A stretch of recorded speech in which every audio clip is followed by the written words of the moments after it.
El pasado 27 de junio se estrenó la tercera y última temporada de la serie Dark, serie que marcó un antes y un después en la forma de ver las cosas para muchas personas. Esta temporada llevó a nuestra capacidad que tenemos para recordar situaciones y hechos al límite, ya que seguro como yo buscabas conectar cada personaje y hecho interesante de esta temporada.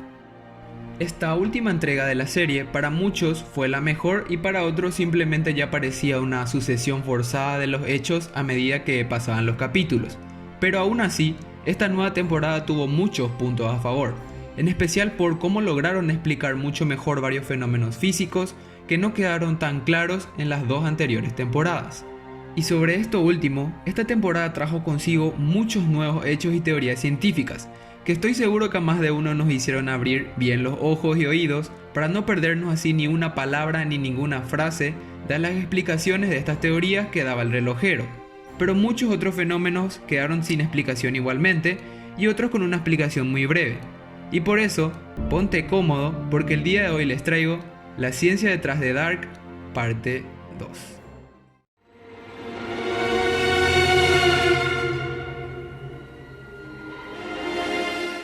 La famosa paradoja del gatito de Erwin Schrödinger. Esta tercera temporada vino con todo, y hasta con una explicación por parte del relojero de lo que sería la famosa paradoja del gato de Schrödinger. Paradoja que si no la conoces te la explico. Plantea un sistema que se encuentra formado por una caja cerrada y opaca, que contiene un gato en su interior, una botella de gas venenoso y un dispositivo, el cual contiene una sola partícula radioactiva con una probabilidad del 50% de desintegrarse en un tiempo dado. De manera que si la partícula se desintegra, el veneno se libera y el gato muere. Al terminar el tiempo establecido, la probabilidad de que el dispositivo se haya activado y el gato esté muerto es del 50%, y la probabilidad de que el dispositivo no se haya activado y el gato esté vivo tiene el mismo valor. Basándonos en los principios de las probabilidades de la superposición cuántica, según el principio, la función de onda dará resultado de la superposición de los estados vivo y muerto, por lo que al abrir la caja el gato se encuentra vivo y muerto a la vez. Entonces, la serie utiliza esta paradoja para así dar explicación a varias cosas, como cuando la realidad en la que Marta va junto a Jonas antes del apocalipsis, que sería el final de la segunda temporada, y la realidad en la que no hace esto porque es detenida por Bartos. O la más notable es en la que Marta, que en su realidad está viva, y en la realidad de Jonas, ella muere, hecho que no se puede cambiar por dicha paradoja. Y lo mismo pasa con Jonas, que en la realidad de Marta, él muere, pero en su realidad él está vivito y coleando.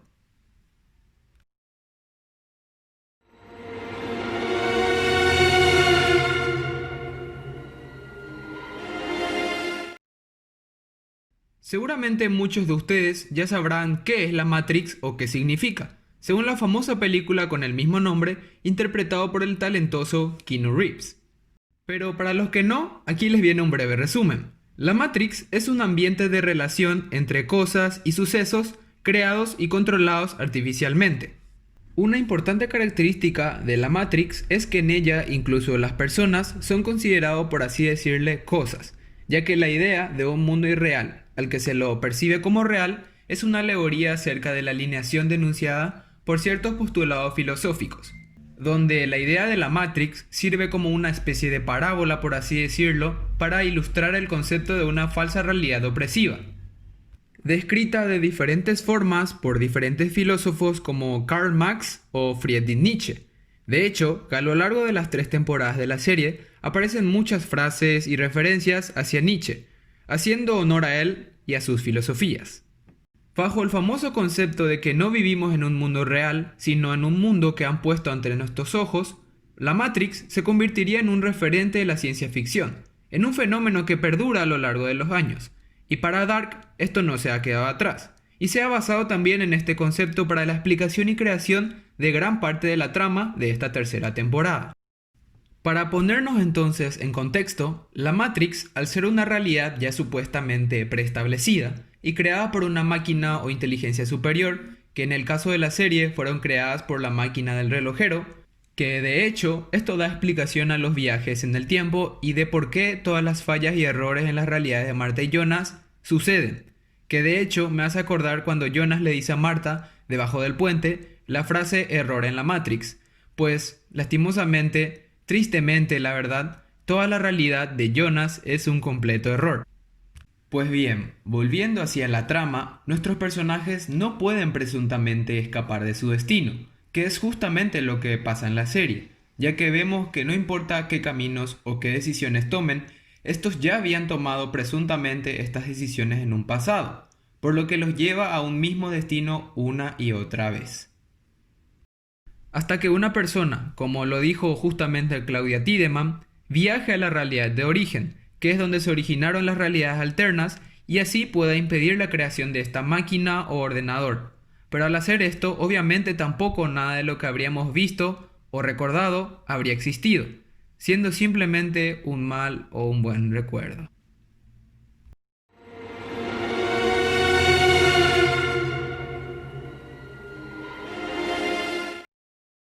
La superposición cuántica es un principio fundamental de la mecánica cuántica, que ocurre cuando un objeto o partícula se encuentra simultáneamente en dos o más estados posibles.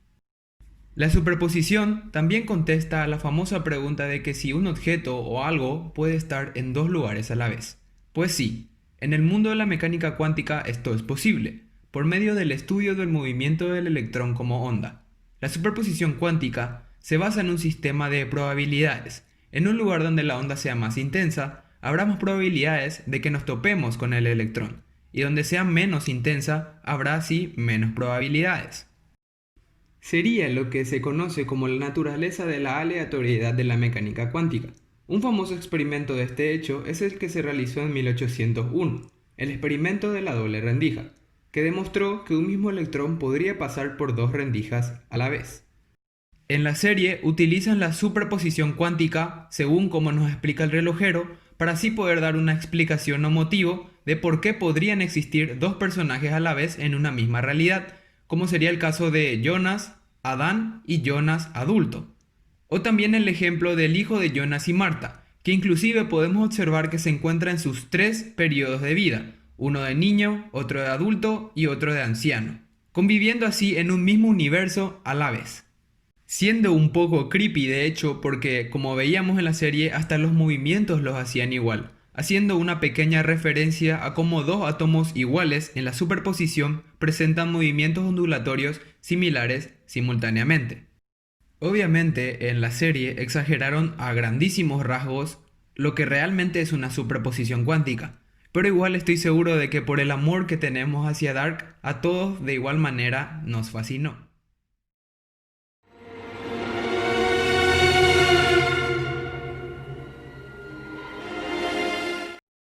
Muchos habrán escuchado este fenómeno o lo habrán visto en otras películas o inclusive en el juego Until Dawn, que de hecho netamente se basa en la explicación de lo que es el efecto mariposa y cómo funciona. El nombre de este fenómeno hace alusión al famoso dicho de que el aleteo de una mariposa en algún sitio, por ejemplo en Japón, podría provocar un huracán en cualquier parte del mundo.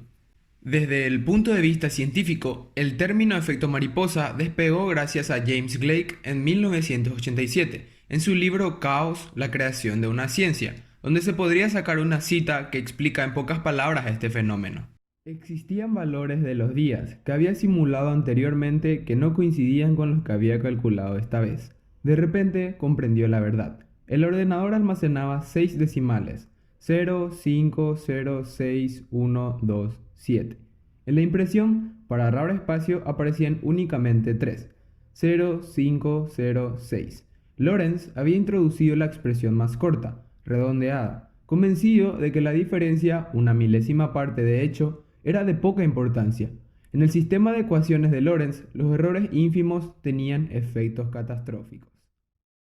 Explicando así lo que es la teoría del caos, en base a lo que dice la cita del libro, este fenómeno nace dadas unas circunstancias peculiares del tiempo y condiciones iniciales de un determinado sistema con una pequeña discrepancia o cambio al que no le damos tanta importancia que acabaría dando lugar a situaciones donde ambos sistemas o realidades evolucionarían de una manera totalmente diferente.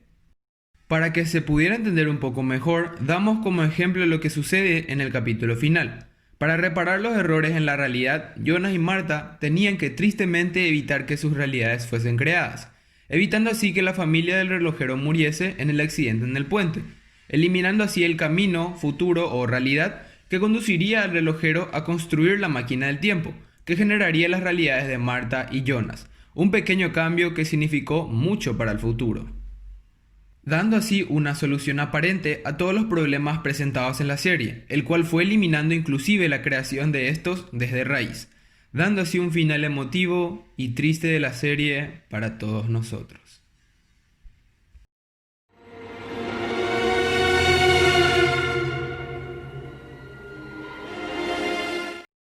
Muchas cosas y hechos en esta serie y fuera de ella resultaron realmente interesantes, y voy a nombrarles brevemente algunos datos que me parecieron, como dije, muy interesantes y que no podrían quedarse fuera de este video, en especial por ser el último.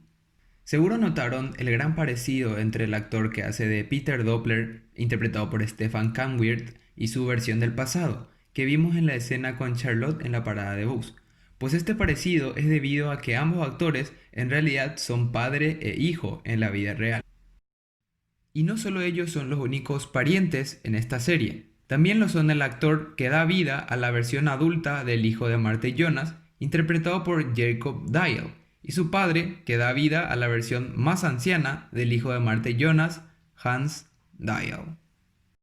El personaje de Bernd Doppler en toda la serie no tuvo una relevancia adecuada, hasta el último episodio de la tercera temporada, donde se descubre que es el verdadero padre de Regina. Esto es debido a una foto que se encuadra por unos segundos en el último capítulo de la tercera temporada. Esta sería la razón por la que la familia Tiedemann se quedaría con la planta nuclear de Winden.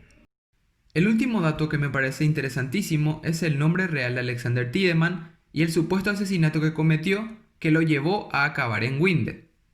Que según fuertes teorías, que personalmente también estoy de acuerdo con ellas, Alexander había asesinado a una persona, hecho que admitió inclusive a Bartosz junto con un ayudante. Este presunto ayudante podría haber sido el hijo de Marta y Jonas, en su versión joven, para que así Alexander pudiera escapar a Winden. Teoría en la que sí tendría sentido porque inclusive podemos observar la escena en donde asesinan a Bernd Doppler anciano, y de esa manera Claudia se quedaría con la planta. Entonces luego pasaría a manos de Regina y luego a manos de Alexander, y así se cumpliría la profecía del Apocalipsis. Entonces, sobre el final voy a dar una breve perspectiva mía de cómo es que yo lo entendí, y parte desde la escena final en donde Marta y Jonas se encuentran cara a cara después de haber eliminado sus dos realidades, como pudimos ver, al evitar que el hijo del relojero y su familia se accidentasen en el puente. Entonces nos ponemos a pensar cómo es que ellos sabían que tenían que hacer esto, y volvemos a la escena donde Claudia le cuenta a Adam sobre la realidad de origen, el tercer mundo, pero no cuenta cómo es que ella supo la existencia de ese tercer mundo. Entonces volvemos a retroceder un poco y nos acordamos de la escena de Claudia Tiedemann frente a la tumba de Regina con Tronte Nielsen, y ella ordena a Tronte que viaje a 2020 y asesine a Regina, para que así la Claudia del 2020 se desprenda de los bandos de Adán y Eva y emprenda sus viajes en el espacio y tiempo por su propia cuenta, encontrando así una única realidad donde Regina pueda vivir, que como vimos es la realidad de origen, o sea, el tercer mundo, que es una realidad sin errores y sin apocalipsis. Y entonces nos ponemos a pensar que el precio de la vida de Regina y el precio de una realidad sin errores, entre comillas, era la eliminación de las dos realidades de Marta y de Jonas y la eliminación de todos los personajes que tenían esas dos realidades. Personajes a los que yo llamé como hijos del tiempo, o sea, la familia Nielsen, parte de la familia Doppler e inclusive la existencia de la familia Canwall, extinguiéndose así con la muerte de Inés. Pero el resto de los personajes como Hannah, Katarina, el policía, Peter Doppler o Regina, personajes que no eran, como yo les digo, hijos del tiempo, siguen vivos en la realidad de origen, destruyendo básicamente el problema desde raíz. Para ir cerrando ya el video, quiero dar una apreciación personal a lo que fue la serie, que en mi opinión es una serie que, como dije, marcó un antes y un después.